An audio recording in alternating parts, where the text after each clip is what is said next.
They called me trash. Right there, in front of my siblings, my father slammed his fist on the table and shouted, "Get out, you low life. You're not part of this family anymore." My mom didn't stop him. My brother smirked. My sister just looked away. I walked out with shaking hands, while hiding a secret. I'm worth millions.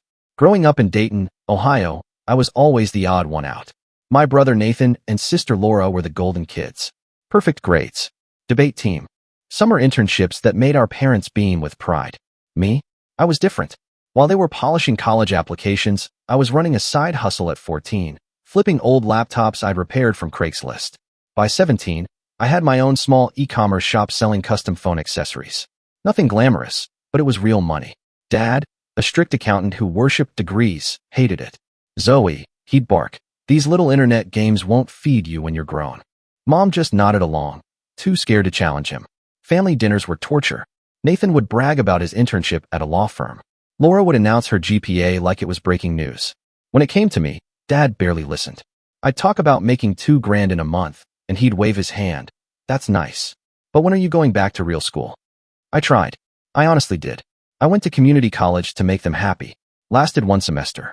The business professors hadn't built a single company in their lives, just repeated theories from textbooks. I couldn't take it. So I dropped out. That's when war exploded at home. Dad screamed until his face went purple. "No child of mine will be a dropout loser scraping by on minimum wage." Mom cried. Nathan shook his head like I was throwing my life away. Laura whispered, "You'll regret this." At 19, I packed 2 suitcases and moved into a sketchy studio apartment. The kind of place where you heard sirens every night and prayed your car would still be there in the morning. I lived on ramen. Worked 18-hour days. My first 3 businesses collapsed, spectacularly.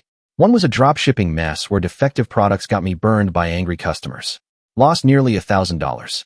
Another was a desperate attempt at running social media accounts for local businesses, but I underpriced myself so badly I made pennies. The last? Handmade jewelry. And I'm not artistic. Total disaster. Every failure came with another voicemail from Dad. Exactly what I warned you about. Come home. Go back to school. Nathan sent me job listings like I was unemployed, not building. Laura just stopped calling. Then, everything shifted. At 21, I met Carla, a woman nearly twice my age at a networking event. She'd built and sold companies before. She saw something in me. "Education comes in many forms," she told me over coffee. "You're not lost. You're ahead." For the first time, someone didn't think I was crazy. With her mentorship, I launched Made Local, a platform connecting small-town American artisans to buyers online. It was clunky at first. Just 20 sellers, most of them skeptical. My apartment was half office, half chaos, printers stacked next to my futon, boxes of handmade goods lining the walls. For months, I barely made rent. But then, one blog post changed everything. A lifestyle influencer shared one of our artisans' products, and overnight, orders flooded in. I worked 72 hours straight, eating granola bars between customer emails. That weekend, I made $10,000 in sales. 10,000. I called Dad, finally excited to share. His reply? "That's nice, Zoe, but it's temporary. You still need a degree." I wanted to scream. Instead, I doubled down. The next 5 years were brutal but explosive. Made Local grew from 20 sellers to over 400 across all 50 states. I handled shipping nightmares, server crashes, competitors trying to poach us. I lived off beans and rice during cash flow crises, skipped paychecks for months, nearly lost everything twice. But I made it. By 26, Made Local was valued at over $20 million. I had 38 employees. Partnerships coast to coast. I was on magazine covers. But you know what? My family still thought of me as the dropout. And here's the kicker. While they treated me like a failure, I was secretly paying their bills. When Mom got cancer, I covered the $75,000 in treatments, anonymously. When Nathan was short on a house down payment, I created a fake family loan. Laura's dream wedding? $50,000, wired under the radar. I gave and gave. They took and took, never knowing, never asking. And still, they looked at me like trash. Until the night I told them the truth. Dad's 60th birthday was supposed to be the night everything changed. I decided it was time to stop hiding, stop playing the dropout loser role they'd shoved me into. I'd spent years quietly paying their bills and swallowing their insults. But that night, I came prepared with the truth. The house hadn't changed since I was a kid. Same beige carpet, same stiff dining room chairs, same framed pictures of Nathan and Laura's graduations lining the wall, but not a single photo of me. Laura was bragging about making junior partner at her firm. Nathan's wife was showing off photos of their kids' soccer trophies. The room buzzed with fake smiles. And me? Not a single person asked how my life was going. I could have been invisible. After dinner, with dessert plates still on the table, I stood up. My heart pounded so hard I thought my voice would crack. I need to share something, I said. Everyone turned, half interested. My company, Made Local, was recently valued at $20 million. We employ 38 people. We've helped keep over 400 small-town manufacturers in business. Silence. Mom froze with her fork in midair. Laura blinked fast, her fiancé shifting uncomfortably. Nathan leaned back, smirking. Dad was the first to break it. Valued? What does that even mean? These internet companies throw numbers around. Doesn't make it real. It's real, I said, keeping my tone even. Our revenue, our partnerships, it's all documented. We're featured in Entrepreneur magazine next month. Nathan cut in. So what? You got lucky with some website. Meanwhile, some of us built real careers with real qualifications. His eyes darted at Dad, seeking approval. I didn't get lucky, I said, my voice sharper now. I worked 18-hour days for years. I nearly lost everything, twice. I kept going. That's not luck. Mom's voice finally cracked through the tension. That's impressive, Zoe, though I still wish you'd finished your degree. It was like a punch. Even after everything, the degree mattered more than the company I'd built. But I wasn't done. I pulled an envelope from my purse and slid it across the table toward Dad. This is for you.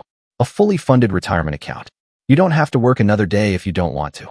His face shifted from confusion to anger as he opened it. What is this? Some kind of charity? Are you trying to buy us? No, I said quickly. I just wanted to give back. Like I did for Mom's cancer treatments. Nathan's house loan. Laura's wedding. The room erupted. Dad's chair screeched backward. That was you. His face went red. Laura's jaw dropped. You mean, my wedding was charity money? Nathan slammed his fist on the table. Unbelievable. You made us into beggars without even telling us. I wasn't trying to humiliate anyone, I pleaded. I just wanted to help. But they didn't hear me. Dad's voice thundered. You've been playing big shot behind our backs. Throwing money around like it makes you better than us. You think your cash replaces education, discipline, respect? I shook my head. That's not it at all. Enough, he barked, pointing toward the door. You dropped out. You embarrassed this family. Now you show up, flashing money, acting superior.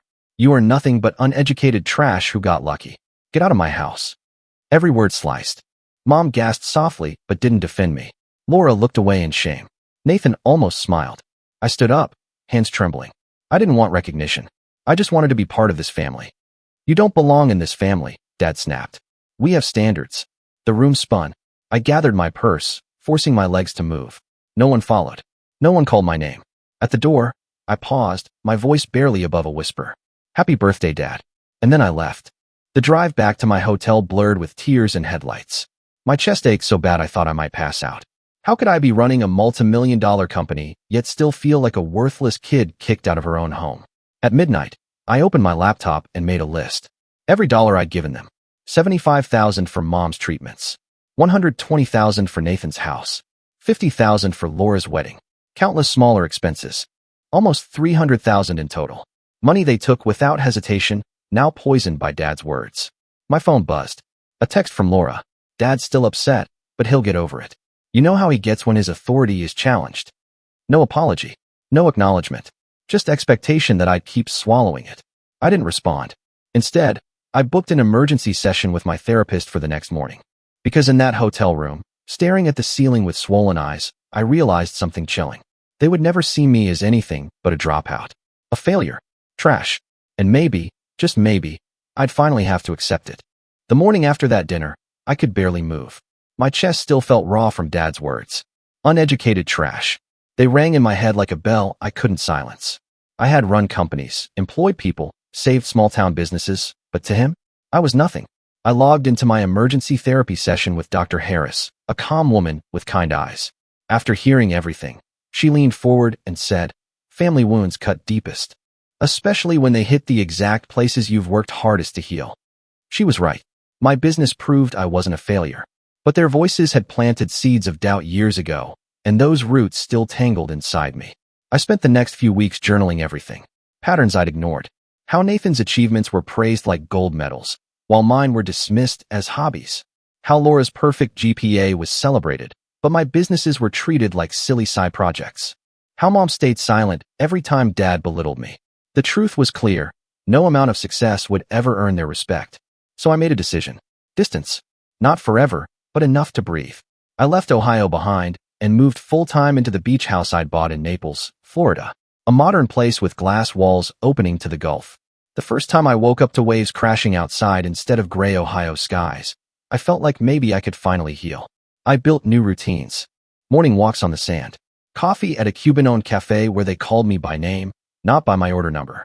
Zoom meetings with my team that flowed smoother without the constant tension of family judgment hanging over me. For once, I wasn't the dropout. I was just Zoe, CEO of Made Local. But peace never lasts. 3 weeks later, Nathan showed up. No call, no warning. Just standing at my glass door in his pressed khakis like he owned the place. Nice view. He whistled, stepping inside uninvited. Really nice. So this is what dropout money buys. What are you doing here? I asked, keeping my voice flat. Family, he said with that smug smile he'd worn since we were kids. Then he dropped it. And maybe a little business. I've got an opportunity, real estate, ground floor. I thought you might want to invest. Or, loan me the cash. There it was. No apology. No acknowledgement of what had happened. Just a handout. I'm not lending to family anymore, I said firm. That chapter is closed. His smile vanished. Wow. Cold. You move into a beach mansion and suddenly you're too good for us. Dad was right about you. I stared him down. Dad called me trash. Do you agree? Nathan blinked, caught off guard. Then he muttered. He didn't mean it like that. You know how he gets. That wasn't a fight, I said. That was the truth. His truth. I walked to the door and opened it wide. Goodbye, Nathan. He stormed out, muttering under his breath. I stood there, pulse racing, but instead of crumbling, I felt strong. For once, I had set the boundary. Still, it shook me. That night, I emailed my lawyer. By morning, the Zoe Miller Entrepreneurship Scholarship was born at my old community college. 5 full rides each year for students with entrepreneurial drive, no GPA requirements. Real mentors, real support. Everything I'd needed but never had. I thought I could move forward. But then the media got involved. The Naples Business Journal ran a feature on Made Local. A photo of me on my deck, waves behind me, under the headline, Local Entrepreneur Brings Multi-Million-Dollar Business to Naples. It spread fast. LinkedIn, Facebook. Even back in Dayton, the local paper reprinted it with pride. Hometown dropout builds $20 million company. Suddenly, people who hadn't spoken to me in years were flooding my inbox. Old classmates claiming they always knew I'd succeed. Former teachers who once scolded me for daydreaming, now bragging they'd taught me. And then my parents. First, a text from Mom. We saw the article. Very impressive. Dad and I are so proud. So proud. The same people who called me a failure now wanted credit? Then a voicemail from Dad. His voice all honey. Zoe, big news about your company. Always knew you had it in you. I think there was a misunderstanding last time we spoke. Call me back. A misunderstanding. That's what he called kicking me out, calling me trash, and humiliating me in front of everyone. Days later, another text from Mom. We're thinking of visiting Florida next month. Would love to see your new place. My stomach dropped. After years of dismissing me, after throwing me out like garbage, they wanted to come play house guests in my success. I didn't answer right away. Instead, I booked another session with Dr. Harris. She listened, then said, you have 3 options. Refuse the visit entirely. Accept with firm boundaries. Or, allow it but use the chance for truth. The risk is, they may never give you the apology you need. For the first time in my life, I wasn't the one begging for connection. I was the one choosing. And that terrified me almost as much as it thrilled me. The day my parents landed in Florida, I felt my stomach twist. I hadn't seen them since Dad called me trash and threw me out of his house. Now they wanted to visit, like tourists who'd booked a beachfront Airbnb. I set the rules in advance. They'd stay at a hotel nearby, not in my house. We'd meet first in a public place, a beachfront restaurant where their anger couldn't explode unchecked. When they arrived, I barely recognized them. Dad looked smaller, hunched, his once booming voice replaced by nervous pleasantries. Mom fussed with her hair like she was meeting a stranger, not her daughter. This place is something else, Dad said, gesturing to the turquoise water outside the window. You've really done well for yourself, Zoe. For yourself. The words dripped like poison. Not for us. Not for family. Just for yourself. Thank you. I replied coolly, sipping my iced tea. I didn't fill the silence. I let it stretch. Mom rushed in with chatter about their flight, the weather, how different Florida was. I nodded politely, but gave them nothing else. It was delicious watching them squirm. Finally, over lunch, Dad cleared his throat. About what happened at my birthday dinner. You mean, I interrupted, locking eyes with him, when you called me uneducated trash and told me to get out of your house? His face went red. He fumbled. I was surprised. Your announcement caught me off guard. I may have overreacted. Overreacted? That's what he called years of belittling me, climaxing and publicly ejecting me from my own family? Mom leaned in, her voice low. It felt like you were showing off, Zoe. Like you were saying you're better than us now. I almost laughed. I never said I was better. I said I built something. I spent years hiding my success just to make you comfortable. I helped with cancer bills, house payments, weddings. I didn't want recognition. I wanted family. Neither of them met my eyes. Their silence was louder than any apology. So I decided to twist the knife. Here's the truth, I said, leaning back. Your disapproval doesn't matter anymore. I don't need it. I don't need you to believe in me. And I will never, ever let you insult me again. Dad stiffened, but said nothing. Mom blinked rapidly like she might cry, but no words came. After lunch, I drove them to my house. Watching their faces as they stepped into my oceanfront living room was the closest thing to revenge I'd ever tasted. Their jaws literally dropped. The glass walls opened to endless blue horizon. Handcrafted furniture filled the rooms. Every piece made by artisans my company supported. It wasn't just a house. It was proof. Proof they could no longer dismiss. Dad muttered, "This is quite something." Mom's eyes darted everywhere, wide, almost fearful. They couldn't call it luck anymore. They couldn't minimize it. The house itself screamed louder than any speech. "This," I said smoothly, "is what you dismissed as internet games. This is what you told me was worthless. This is the result of the life you said would make me a dropout failure." They said nothing. And that silence?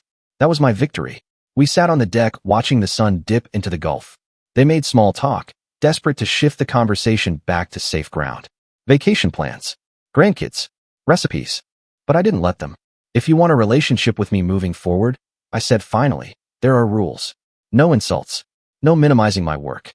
No pretending what happened at that dinner never happened. Mutual respect, or nothing." Dad's jaw clenched. That seems reasonable. His voice was tight, fake. But I didn't care. Because for the first time in my life, I wasn't begging for their approval. I was demanding respect. And they had no choice but to nod along.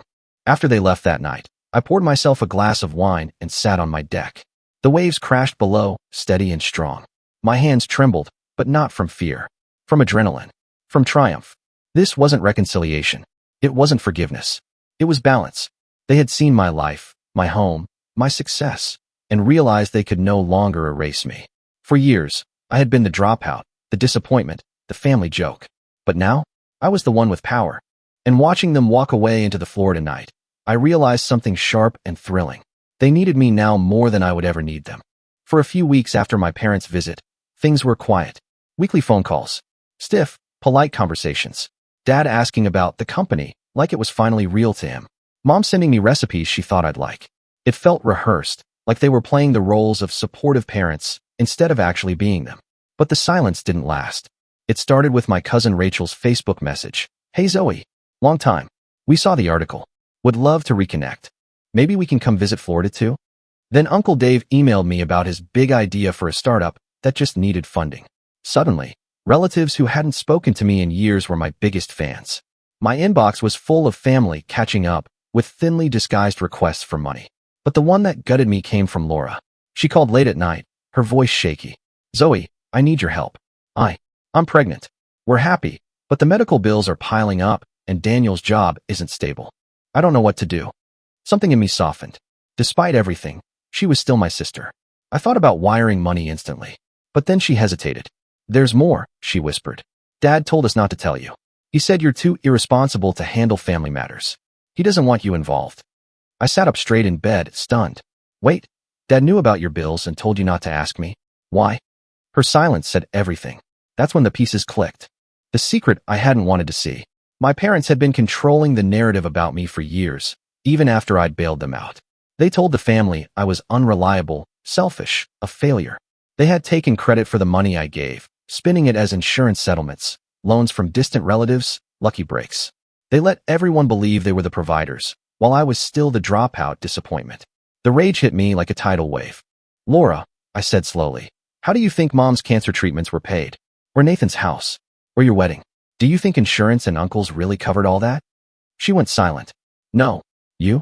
Yes. Me. And they knew it. She started crying. Not just soft tears, ugly, heaving sobs. I thought Dad helped. I didn't know. My chest ached. The secret was out. My parents had erased me from my own generosity, rewriting history to keep me in the family shadow. The next day, Nathan called.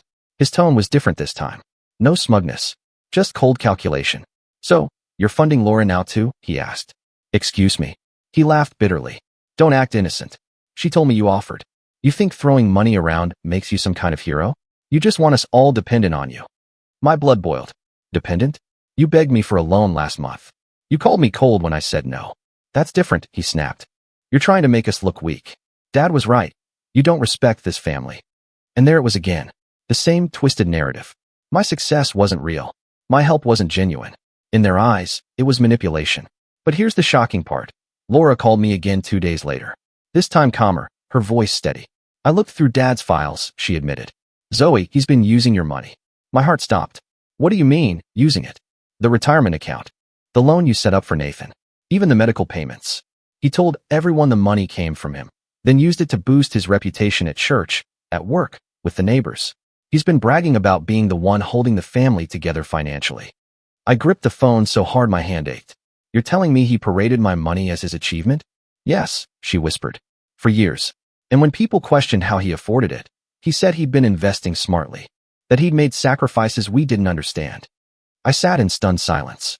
My father had stolen not just credit, but my identity. He had weaponized my love for this family to prop up his pride. The fury coursed through me like fire. Sarcasm bubbled up in my throat. So I'm not just the dropout now. I'm the invisible ATM, too. Laura didn't laugh. What are you going to do? I didn't answer. Because in that moment, I already knew. This wasn't just about respect anymore. This was war. The night after Laura told me Dad had stolen my credit, I barely slept. I kept hearing his voice, calling me trash, while secretly living off the very money I'd poured into saving this family. My blood boiled with every passing hour. By sunrise, I made a decision. No more silence. No more being erased. If Dad wanted to parade as the great provider, I was going to rip the mask off in front of everyone.